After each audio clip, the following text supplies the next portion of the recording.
ක්‍රිස්තුපූර්ව දෙවන සියවසේ එක්තරා දවසක ඉන්දියානු සාගරයේ පිහිටි රමණීයම භූමි ප්‍රදේශය හදිසියේම අවදි වූයේය.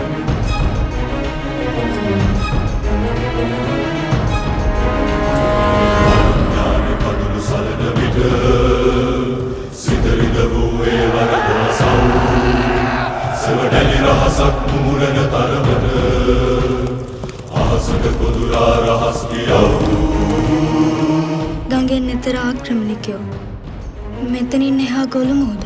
ඉතින් කොහොමද මං අත්පය දිගරගෙන නිදාගන්නේ? ඒ වීරත්වය මනුෂ්‍යත්වය පමණකින්ම ඔප කළ ඒ පොළවේ උපන් ශ්‍රේෂ්ඨතම මනුෂ්‍යයා පිළිබඳ ජීවන වෘත්තාන්තය සියසින් දැක බලා ගැනීමටය.